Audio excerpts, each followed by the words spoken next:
it's here and it's now. Just move every bone. Cosmic powwow, cosmic powwow, cosmic powwow. Good afternoon, ladies and gentlemen. Welcome to another program of Toward Equality of Life. And before we start today, I am going to be talking about the President of the United States again today. And I want you to know that who I am, because you may say, oh, Nancy, she's just a Republican. No, I've never been a Republican, and I'm not a Republican. In fact, I worked in the Dukakis campaign, the Jerry Brown campaign, and the Ross Perot campaign. And where do I get my information? No, I don't go to right-wing newspapers and papers that are slanted against the government. No, I go to mainstream liberal papers. I go to all papers when I'm finding my information. And because I am concerned and because this has been such an unusual year, our country has never seen the likes of it, in my opinion, I can't stop looking and figuring out and finding out what's going on. And I think it's incumbent. I know you don't have the time, perhaps, that I do, as I don't have children, I'm not married, I don't go to school, and so on. But it's incumbent on all of us to really know what's going on in our government and not just listen to what's being said, as I always tell you, but what's being done, in fact. And I will tell you, too, about the president that I'm not happy because he was very vague when he ran for president, never really clearly stating what kind of an agenda he would have or how he would try to enact it. And he was like an empty slate upon whom everyone put their hopes and changed dreams. And I don't like the fact that more isn't known now and wasn't known then about exactly what this was going to be like. Now, you know, when you don't seem to get a grip and you're saying, whoa, what's going on? You hear these new things every day. You look at something in the news from the government and you're like, your eyeballs fall out of your head constantly. And a lot of things don't make sense, and a lot of things are contradictory to each other. And so a lot of people, like myself, they start to say, what the heck is going on? They can't figure it out. Now, let's just say for the record, too, which I've told you before, but this is very important, and it's never been this way with any other president or even people who are governors or senators and so on. But there are no records. People are on the case looking, trying to find who is this guy, what is his background, and it's as though the records have been scrubbed clean. There are no kindergarten records, no records of that fancy school that he went to in Hawaii, no Occidental College records, no Columbia University records, no Columbia thesis, no Harvard Law School records, no Harvard Law Review records, no scholarly articles from when he was at the University of Chicago, no passport records, no medical records, no files from his years as an Illinois state senator, no state bar association records, no baptism records, and no adoption records. I mean, this is unbelievable. There are also no records of his parents and no records of his mother's parents with whom he lived. There's also no records of their marriages, his parents and his mother's parents, no records of their births, no records of his grandfather's military service. This is very strange. There's no records of the student loans that his wife said they had to pay back, that they had taken out. No records of it. It doesn't show up on their tax statements and so on. There's no records of his Columbia years. And I think it's pretty clear as a background that the president would like to be a world leader. Remember the Roman columns, remember when he went to Europe and everything. It's really going towards more. I don't feel that he's like, you know, understanding right here and now, not for rich people, but regular people, that, you know, we're a whole country looking to Washington of what they should or should not do, for that matter. You know, I think his horizons are beyond that, and a lot of damage has been done to our country. It could be inadvertent, it could be on purpose, I don't know. And we know that George Soros, for example, and many others are always behind the president, behind Bush, behind Clinton, behind them all. It's not the president.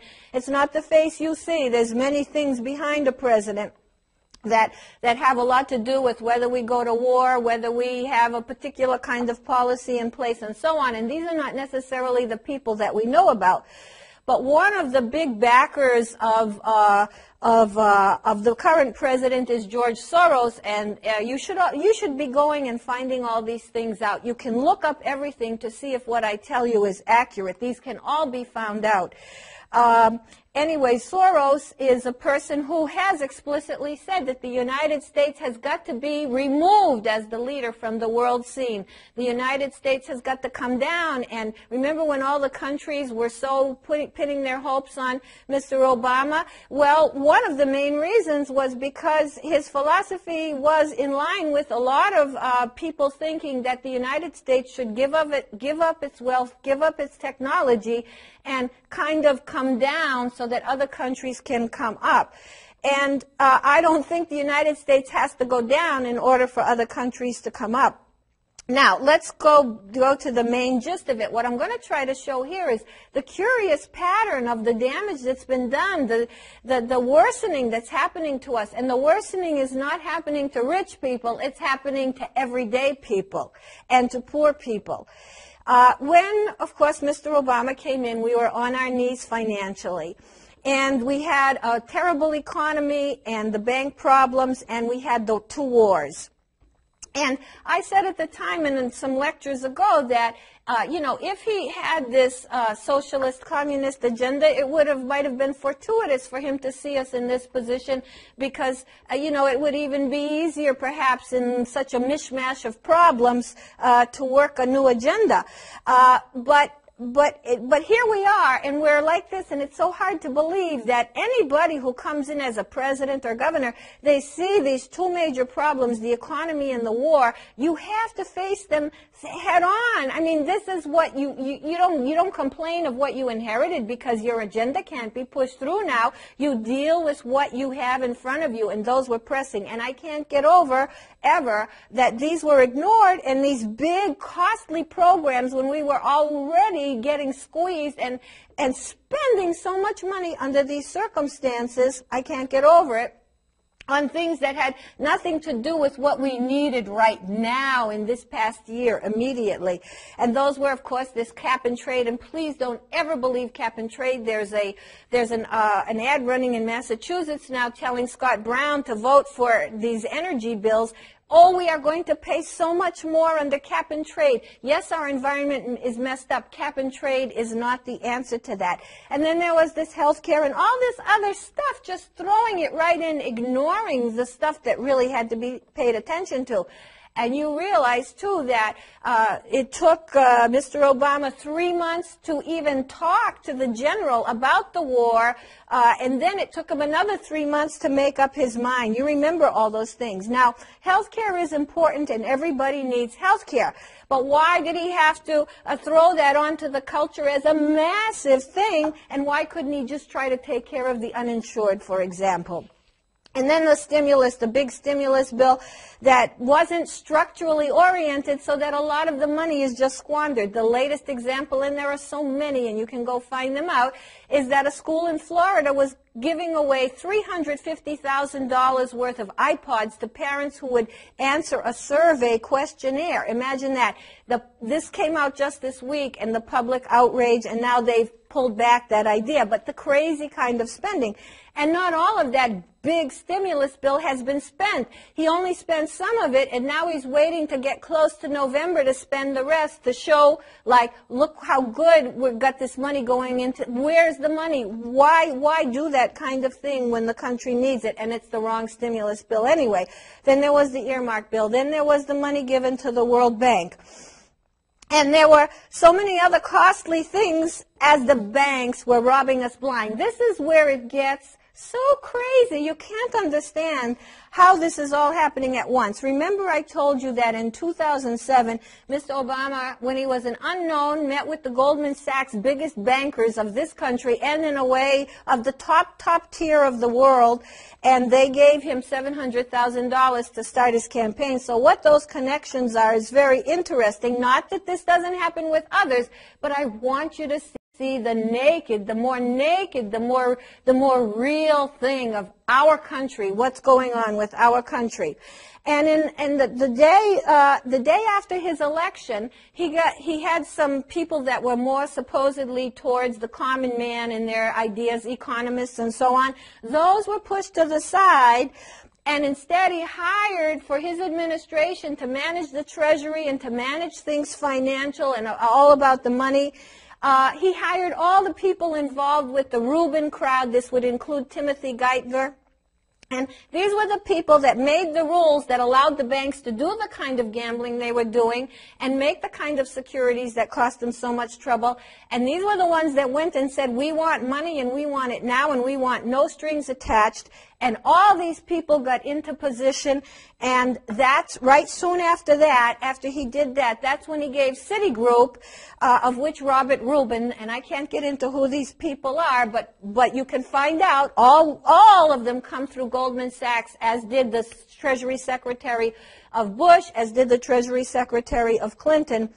And they get the $306 billion on November 23rd. Free money, pretty much, pretty much free money, no stipulations.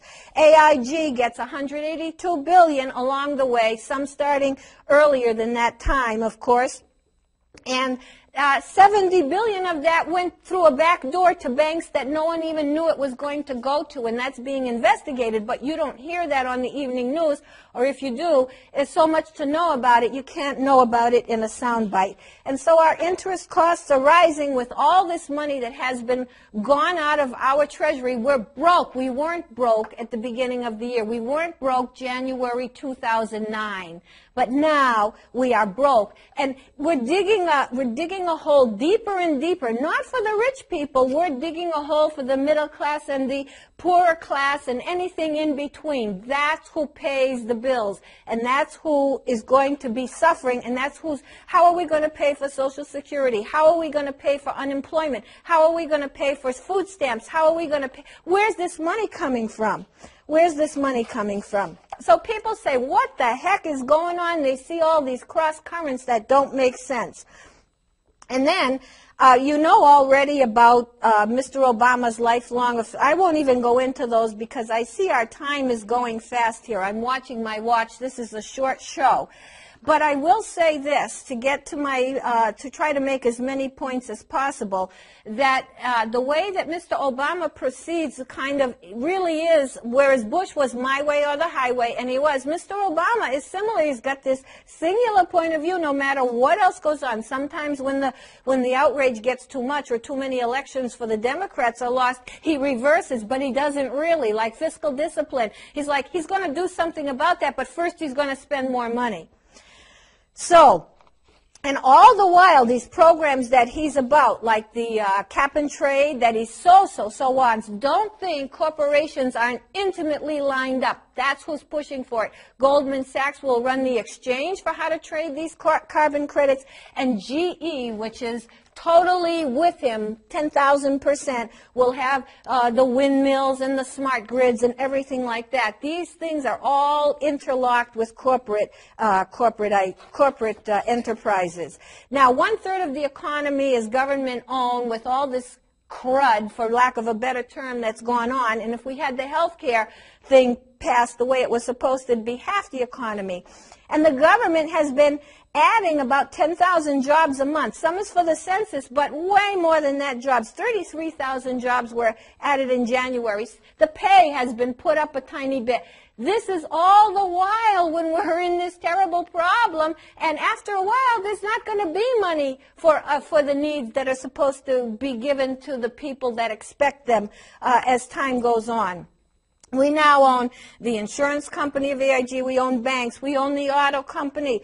We shafted the bondholders in that. The president fired a CEO of that company. Who ever heard of that? The dealers who own cars, they're in court now. They just told, get the hell out of here. We're not in business anymore. And the unions were put in charge. And the unions of SEIU is run by Andy Stern. You should go read about these unions and see if the kind of union he is running is really good for people. You should know about it. And actually, too, to get the stimulus money, the stipulations are the people have to be in unions, too. It's going to be, and there are people behind Obama. He's not the only one up front. People you don't know about, you know, enslaving people into this unionist way of life. If you look at the kind of unions we're talking about, then card check, no private ballot, so that they can make people be in unions just by looking them in the face and saying, you want to be in the union? And you have to say yes or no. There was something in the health bill that was eventually going to try to get doctors into union. I got something in the mail that was trying to get mental health care workers into the union. And then scapegoating people. Even the president once called the Tea Partyers teabaggers, who are just people like, if you knew them, you would see they're trying to pay a mortgage, they're trying to make sure their kids are safe at school, they're trying to do all the ordinary things. That's all they're trying to do. And then state control of media, which we've been through before. This is very essential.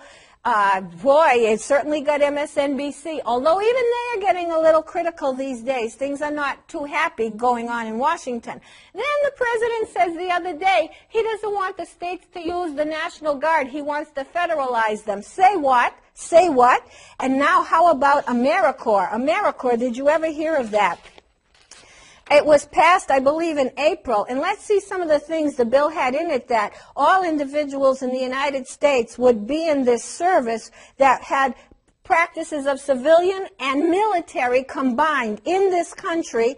They would have campuses, operational headquarters, superintendents, uniforms for all participants, and youth engagement zones where the service learning is a mandatory part of the curriculum, and that this service learning was going to be integrated into science, technology, engineering, and mathematics. Ladies and gentlemen, this is not the kind of life you want to be living. You want to be bringing people up. You don't want to be forcing them into some kind of manipulation of their thinking and their mindset and how they're going to live their lives. Then the schools, this Arnie Duncan, and now the record came out in Chicago that it wasn't so good recently. What's going on in the school? Go ask teachers what's happening. They are being turned upside down in a crazy, fast sort of way. And as I told you many times, the record for what Obama did with his cohorts in Chicago with the school system was a zero at the end, and $160 million went down in that effort. Then this idea in the health care bill they were trying to say where there'd be things about whether you can be obese or not, and whether, you know, who should get care, who should not, who's worth more, an elderly person, with some medical problems, or a little baby versus the productive member who's in a workable age in the society. These are unbelievable things. Then when he goes to said he's going to show detainee photos, and we had to go through the whole thing of people rising up saying, why do you want to do that? We already went through that. Why do you want to put to the world showing more pictures of that and reinvestigate the torture when it was already investigated? Then he says he's going to close Guantanamo, which is considered a world-class prison by Amnesty International. It started out not so good, but it's a world-class prison. And why? And do you think that the terrorists would be less concerned because the prison in Illinois would be holding the terrorists? Would that make a difference? What do they care about? The bombings in Pakistan and Afghanistan, which have escalated greatly under President Obama, and he didn't even inform the Pakistanis when he first started increasing the bombings. So people who say, what the heck is this? And by the way, once I told you about the wreaths, too. This is very interesting, where he threw it on 9/11, the year before he became president. And I saw something of when he went to Kenya before that, and he had to do a similar thing with a wreath. He walked over and he placed it. Very interesting. And then you got the Mirandizing of this Christmas Day bomber, and then they never called the special units for the terrorists, what they're supposed to, and the special units were abolished by Obama right away when he came into office, and he said he was going to have a replacement in the FBI, and that was in August, and actually they found out this replacement was not in operation. What the heck is going on here? He said he wasn't going to give money to the health fund anymore for the workers that helped in 9/11 and now have all kinds of lung disease and are dying and having cancer. And of course that caused an outrage, and he U-turned on that. He U-turns a lot with outrages. Then, of course, the time that he took 3 minutes when the people were killed at Fort Hood, talking and joking a little bit, and then said a few words about, the Fort Hood. And now the report has come out about that, and it doesn't mention in there, and I told you the story of Hassan. It doesn't mention anything. It was about his religion, not a word, and it doesn't mention that he was a terrorist or jihadist, someone who was fighting on behalf of his religion, which we are all brothers and sisters. I'm not against Muslims. I want to make that clear. We are all brothers and sisters. But we do need specifics of the facts of what we're talking about here. Now, another thing is he's not doing moon travel anymore. We're going to have to pay the Russians or the Chinese to help us get out to the moon if we want to go there. This is very curious too. What is this? He got rid of Yucca Mountain where they were planning to possibly put nuclear waste. I don't know if this is a good idea or not, but just these very expensive Guantanamo moon travel, Yucca Mountain, just canceling them after all this investment has been made. And, then also, too, he rescinded the Recovery Act of New Orleans. He's not going to put any more money into New Orleans recovery from the federal government. And then he did all these things for Russia, where he stopped the whole missile defense that was going to sit in Poland, and and Russia's still treating him poorly, I must say. And he didn't want to admit that the U.S. won the Cold War. I mean, I don't care who won, but that's not. But he wouldn't admit that. What the heck is going on here? What the heck is? We're in a mess.